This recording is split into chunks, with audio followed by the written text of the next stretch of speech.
Bismillahirrahmanirrahim. Assalamualaikum warahmatullahi wabarakatuh. Saya Rizkyawati dari Prodi Ilmu Gizi semester 3 NIM 191110109. Di sini saya akan menjelaskan tentang makanan Timur Tengah dari negara India. Sebelum menjelaskan tentang materi makanan yang dipilih, saya akan menjelaskan sedikit singkat gambaran tentang India. Yang pertama, tentang geografis. India itu terletak pada lempeng India, di mana bagian utara dari lempeng Indo sampai Australia. Yang kerak benuanya berbentuk anak benua India. Nah, India ini merupakan negara terbesar ketujuh di dunia. India memiliki ukuran 3.214 km dari utara ke selatan dan 2.933 km dari timur ke barat. India memiliki batas dasar darat sepanjang 15.200 km dan garis pantai sepanjang 7.516,6 km.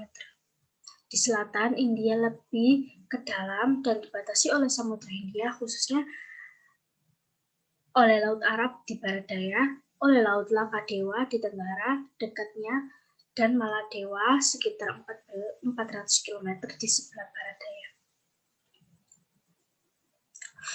Di India, perbatasannya ditentukan oleh pegunungan Himalaya, yang mana perbatasannya dengan Tiongkok, Bhutan, dan Nepal. Sedangkan pada batasan barat dengan Pakistan terletak di dataran Punjab dan Gunung Thar.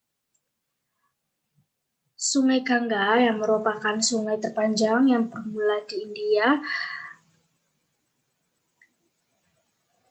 Sistem Gangga Brahmaputra menempati sebagian besar di India Utara, Tengah, dan Timur. Sedangkan pada bagian dataran tinggi, Deccan menempati sebagian besar India Selatan. Di perbatasan antara Nepal dan bagian negara India,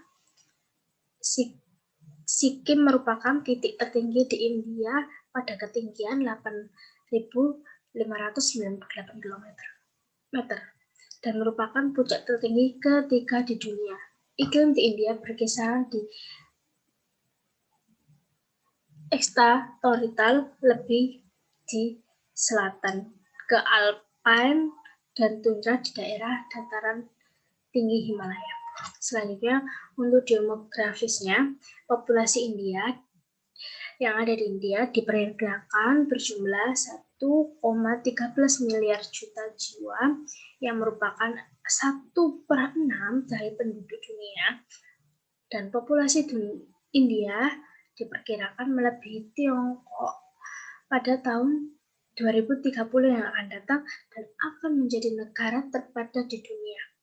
India juga memiliki lebih dari 20.000 etnis dan agama-agama yang ada di India. Bahasanya juga sangat beragam pada negara India. Hanya budaya kuliner yang ada di India. Makanan khas dari kawasan negara India memiliki ciri khas dengan pemakaian bumbu serta rempah-rempah yang beraneka ragam. Makanan pokok orang India juga sama seperti orang Indonesia, yakni menggunakan beras. Nah, untuk di India terutama pada bagian selatan dan di timur. Dan untuk gandum itu di bagian timur. Rempah-rempah seperti merica aslinya berasal dari anak benua India. Cabai juga menjadi populer di India berkat diperkenalkannya oleh bangsa Portugis atau oleh orang Portugis yang datang ke India. Nah, pada kali ini resep yang dipilih merupakan rajma masala. Nah, makanan ini disajikan sebagai pendamping untuk roti ataupun beef kofta. Memiliki ciri khas India, yakni karena kuah yang cukup kental, bahannya yang cukup banyak dan lengkap dengan berbagai rempah khas dari India dan juga ada campuran garam masala. Makanya kenapa dinamakan sebagai rajma masala. Kebanyakan orang India juga mengonsumsi biji-bijian sebagai menu diet.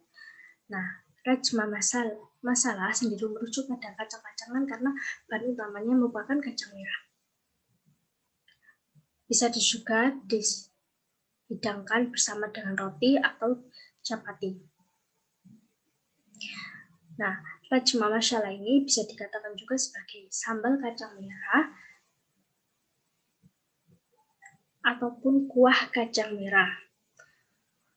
Pembuatan dari rajma masala ini juga cukup mudah dan biasanya juga sering dijadikan sebagai menu sarapan di India. Kemudian slide yang selanjutnya, resep rajma masala. Bahan-bahan yang diperlukan untuk membuat resep ini: 300 gram kacang merah rajma, 100 gram bawang bombay, 25 gram bawang putih atau bisa pakai bawang halus yang siap pakai kemasan, 5 gram jahe parut, 5 gram tomato purut instan, 5 gram ketumbar bubuk, 5 gram jinten bubuk atau jinten utuh. Selanjutnya 5 gram bubuk cabai atau cabai sesuai selera. Tapi di sini menggunakan bubuk cabai. Kemudian 5 gram daun salam dan yang terakhir menggunakan 5 gram garam masala.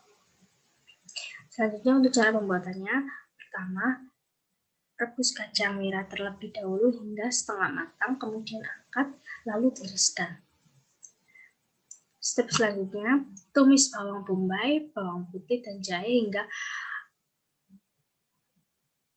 tercium bau harum. Setelah tercium bau harum, tambahkan air dan masukkan kacang merah serta bumbu yang lainnya. Setelah itu, masak hingga kacang merah matang dan kuahnya mengental.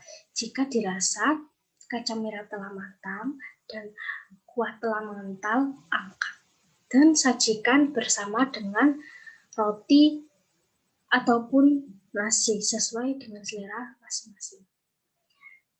Nah, yang terakhir, ciri khas atau keunggulan yang dimiliki dari rajma masala. Memiliki ciri khas makanan khas India karena mengandung kuah yang kental dan lengkap dengan berbagai rempah bumbu yang ada di dalamnya, dan juga dengan tambahan garam masala khas dari India sendiri.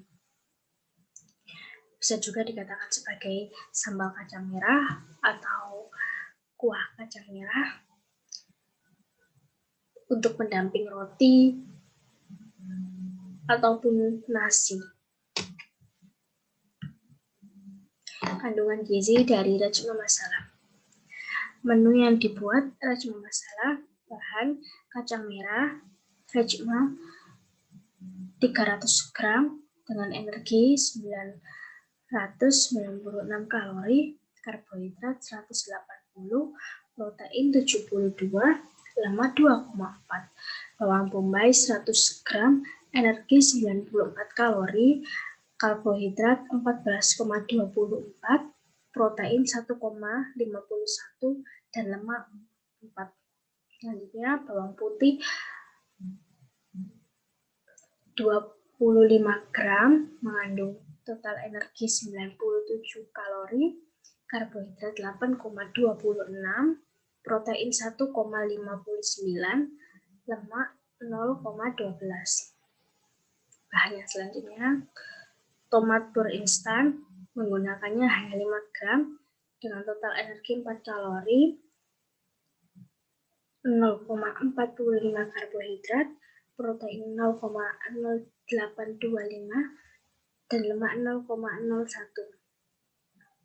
Ketumbar bubuk 5 gram mengandung 3 kalori, karbohidrat 0,587, protein 0,341, lemak 0,083.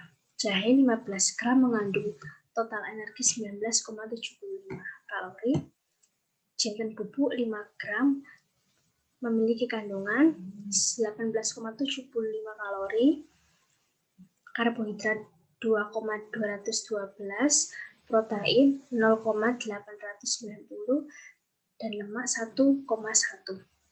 Cabai bubuk menggunakan 5 gram mengandung 17 kalori, karbohidrat 3, protein 0,64, lemak 0,92.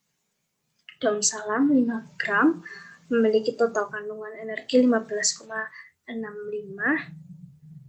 Dan yang terakhir, garam masala 5 gram mengandung total energi 134 kalori, karbohidrat 25,91, protein 4,25, lemak 5,97, dan sodium 36. Jumlah keseluruhannya energinya 1339,15 kalori, karbohidrat 234,659, protein 421,962, lemak 36,293, dan sodium 36. Dan slide yang terakhir, daftar pustaka sumber yang didapat dari materi yang telah disampaikan. Terima kasih. Kurang lebihnya saya mohon maaf jika ada salah kata ataupun kurangnya penyampaian materi yang dirasa belum puas ataupun kurang jelasnya. Saya mohon maaf. Terima kasih. Assalamualaikum warahmatullahi wabarakatuh.